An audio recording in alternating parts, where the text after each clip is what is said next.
বন্ধুরা, আমি আজকে বানিয়ে দেখাবো কামারপুকুরে সেই বিখ্যাত মিষ্টি হচ্ছে সাদা বোঁদের রেসিপি তৈরি করে দেখাবো। এটা কিন্তু রামকৃষ্ণদেবের কিন্তু প্রিয় মিষ্টি সাদা বোঁদে। তো চলুন দেখে নেওয়া যাক। বিখ্যাত যে সাদা বোঁদের রেসিপিটা হবে কিন্তু এরকমই পুরো ঝরঝরে হবে।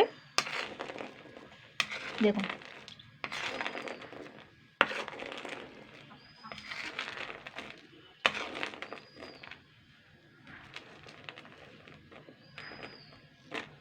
নমস্কার বন্ধুরা, আমি Priyanka. Welcome back to my channel. বন্ধুরা, আজকে আমি বানিয়ে দেখাবো সাদা সাদা বোঁদের রেসিপি। তো এই সাদা বোঁদের রেসিপিটা কিন্তু ঠাকুর রামকৃষ্ণদেবের কিন্তু প্রিয় মিষ্টি কিন্তু। তো এটা কিন্তু যেমন তেমন বোঁদে না, তো এটা কিন্তু করতে গেলে আলাদা উপকরণ লাগে। যেমন আমরা যেমন নর্মাল যেমন বোঁদে খাই বেসনের গুঁড়ো দিয়ে, ওটা যেমন বুটের ডালের থেকে বেসন দিয়ে করে, এটা কিন্তু আলাদা কিন্তু সাদা বোঁদের রেসিপিটাই।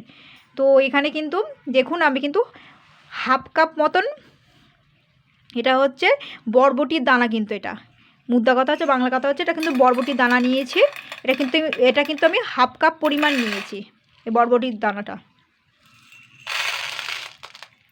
দেখুন, এইটা ভাঙেই কিন্তু বেসনটা তৈরি হয়। এই দেখুন, এটা কিন্তু মুদ্রা কথা, দোকানে গিয়ে বলতে হবে যে বরবটির দানা আছে কিনা। বা এই যে এটাকে কিন্তু বা রমাকলাইয়ের বেসন বলে, মানে এটাকে কিন্তু এর থেকেই আর কি রমাকলাইয়ের বেসন তৈরি হয়। তো এটা কিন্তু ঠাকুর রামকৃষ্ণদেবের কিন্তু এটা প্রিয় মিষ্টি সাদা বোঁদের। তো এইটাকে আমি বানিয়ে দেখাবো।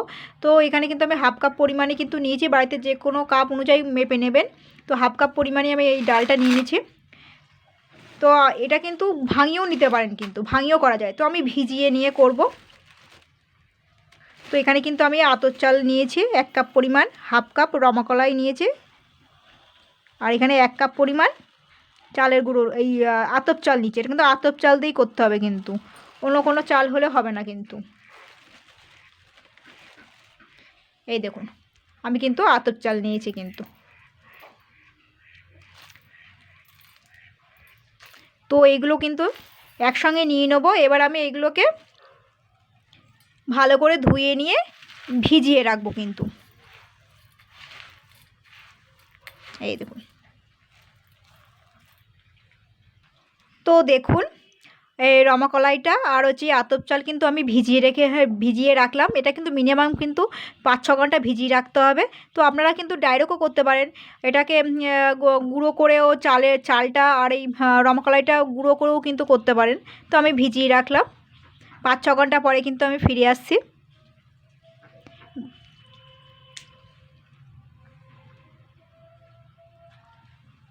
তো দেখুন, আমি কিন্তু 6 ঘন্টা পরেই ফিরে আসছি। তো আপনারা চাইলে রাত্রিবেলা কিন্তু ভিজিয়ে রাখতে পারেন। তো এটা কিন্তু এখন পুরোপুরিভাবে ভিজে গেছে, রমাকলাই আর এই আতপ চালটা কিন্তু পুরোপুরিভাবে ভিজে গেছে। তো এইগুলো কিন্তু আমি সবার প্রথমেই কিন্তু আমি ধুয়ে নিয়েছিলাম, তো আমি আর ধোবো না। তো এখানে এর মধ্যে আমি মিক্সিতে একটু পেস্ট করে নেবো। আপনারা চাইলে কিন্তু শিলে ফেলে পেস্ট করে নিতে পারেন বা বেটে নিতে পারেন। দেখুন, পুরোপুরি কিন্তু ভিজে গেছে। আমি এবার নিয়ে নেবো এগুলো সবগুলো।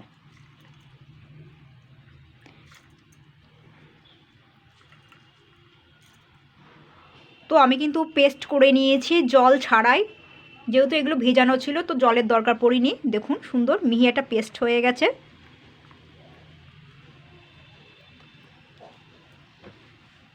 এগুলো আমি সবকটাই সব মানে সবটাই কিন্তু নিয়ে নেবো এই বাটিটার মধ্যে, এইভাবে যা আছে। তো দেখুন, আমি কিন্তু পুরোটাই নিয়ে নিয়েছি। আমি কিন্তু কোনো রকম জল মেশাইনি, কিন্তু যে ভিজানো ছিল তাতেই কিন্তু হয়ে গেছে। তো এবার আমি স্বাদ মতন নুন দিচ্ছি।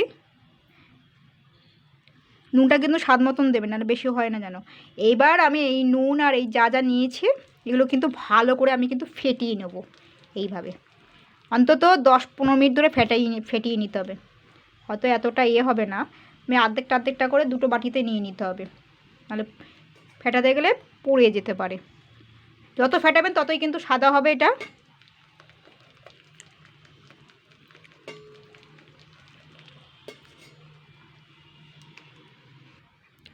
তো দেখুন, দুটো বাটিতেই কিন্তু আমি 10 মিনিট 20 মিনিট ধরে আমি ফেটিয়ে নিয়েছি। ফোমের মতন হয়ে গেছে দেখুন, যেরকম বিউলির ডাল ফেটিয়ে নেয় সেরকম করে নিয়েছি কিন্তু। আমি কিন্তু কোনো রকম জল মেশাইনি কিন্তু, এইভাবে কিন্তু একভাবে কিন্তু করে যেতে হবে এইভাবে। তো এগুলো কিন্তু মোটামুটি হয়ে গেছে। এই দেখুন ভালো করে।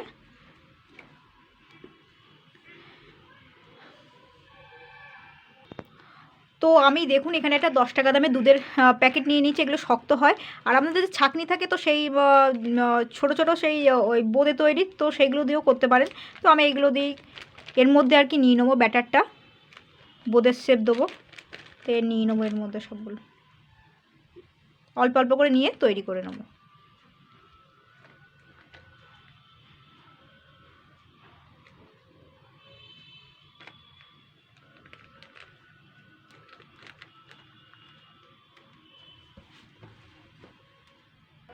তো দেখুন আমি একটা বাটির ব্যাটার আমি কিন্তু নিয়ে নিচ্ছি। এর মধ্যে বেশি নেওয়া যাবে না, এইটাই উপরে উঠে যাবে ওখানে। তো এবার আমি এই মুখটাকে কিন্তু গার্ডার দিয়ে বেঁধে দেবো। তো দেখুন আমি কিন্তু গার্ডার দিয়ে মুখটা সিল করে দিয়েছি। দেখুন এবার এইখান থেকে যাই এই যে কোনো একটা কোণা দিয়ে কিন্তু এই কোণা দিয়ে আর নয় এই কোণা দিয়ে একটা ছোট্ট করে একটা ছিদ্র করে নিতে হবে। কাঁচি দিয়ে আমি কেটে নেবো ভাজার সময়। তো দেখুন কড়াইতে কিন্তু আমি অল্প করেই তেল দিয়েছি। তা আপনারা চাইলে একটু বেশি পরিমাণেও তেল দিতে পারেন। তো এই তো তেলটা কিন্তু সবার প্রথমে কিন্তু মিডিয়ামের থেকে কম গরম রাখতে হবে, কোনো রকম লাল যেন না হয়, যেহেতু সাদা বোঁদে কথা বলছে। তো আমি কিন্তু এবার এই মুখটা একটু কেটে নেবো। তো তেলটা কিন্তু গরম হয়ে গেছে।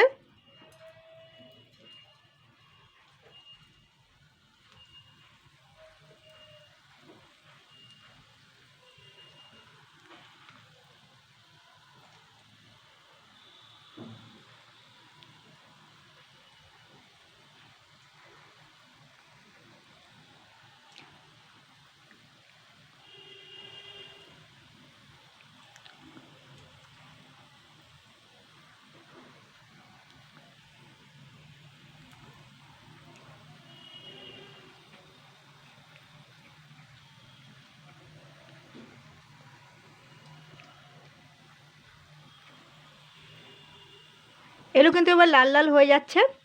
তো আমি কিন্তু তুলে নেব। দেখুন উপরে কি সুন্দর ভেসে উঠেছে।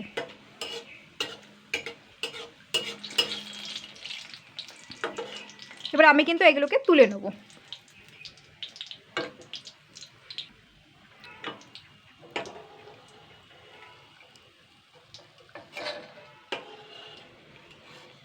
বেশি যেন লাল না হয়। গোল যদি ছাঁকনি থাকে সেই ছাঁকনিটা দিয়েও করতে পারেন,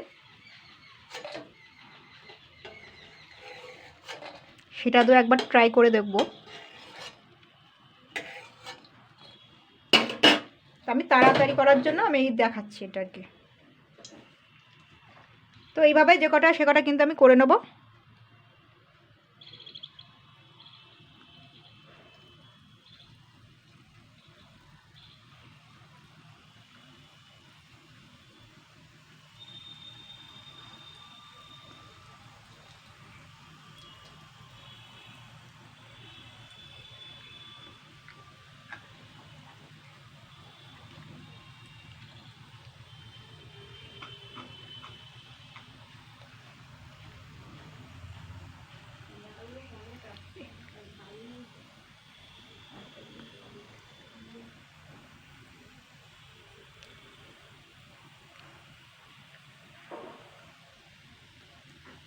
এবার হয়ে গেছে, আমি আবারও তুলে নেব।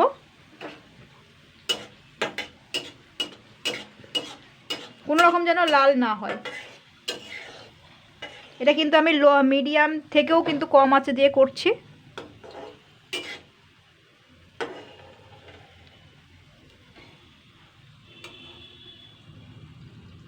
এইভাবে একইভাবে আমি যে কটা সে কটাই কিন্তু করে নেব। তো দেখুন সবার বাড়িতে যদি এরকম একটা যদি ছাঁকনি থাকে তাহলে তো কোনো কথাই নেই, আর নতুবা এই পলিথিনে করে করে করতে হবে। তো এরকম একটা ছাঁকনি আমি নিয়ে নিয়েছি, এরকম একটা ছোটো নিয়ে নিয়েছি, ছোটো চামচও নিয়ে নিয়েছি।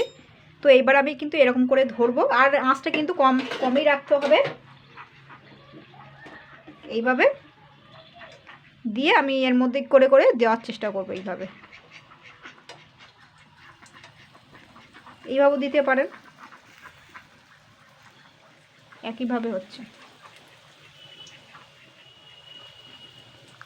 আমি কিন্তু এবার তুলে নেব।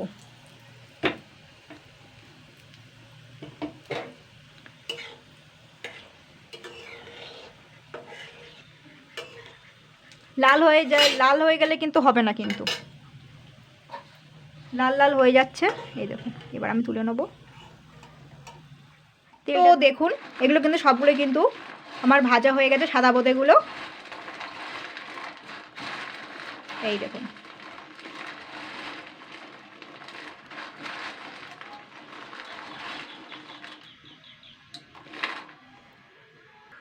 তো যে কড়াইতে বোঁদেগুলো ভেজেছিলাম সেই কড়াইতে কিন্তু আমি 1/2 কাপ পরিমাণ জল দিয়ে দিচ্ছি।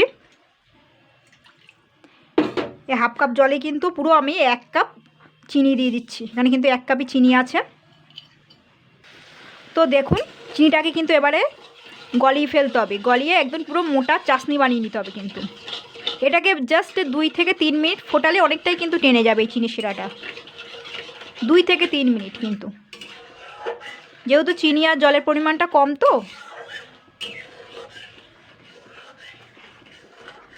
তো দেখুন আমি কিন্তু 3 মিনিটই ভালো করে কিন্তু জাল করে নিচ্ছি। চিনিটাও কিন্তু গলে গেছে আর চাশনিটা কিন্তু ঘন হয়ে এসছে। এবার এই ঘন চাশনির মধ্যে কিন্তু আমি যেইগুলো রেখেছিলাম বোঁদের মতন করে, সেগুলো কিন্তু আমি এবার দিয়ে দেবো। দিয়ে এটাকে কিন্তু পুরো শুকনো করে করতে হবে কিন্তু বোঁদেটা। এইবার আমি এগুলোকে দিয়ে নাড়াচাড়া করে নেব। এইভাবে এটাকে ঝরঝরে সাদা বোঁদে করতে হবে কিন্তু। এই দেখো, পুরোপুরি চাশনিটা কিন্তু এবার টেনে যাচ্ছে। এই যে,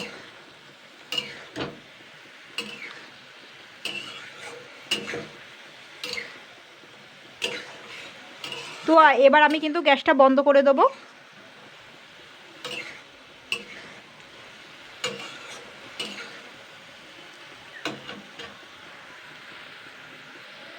আজকের রেসিপি তো দেখুন, বোঁদেগুলো কীরকম এরকমই কিন্তু ঝরঝরে হবে। তো এইভাবে ট্রাই করবেন। এ কিন্তু রামকৃষ্ণদেবের কিন্তু প্রিয় মিষ্টি সাদা বোঁদে।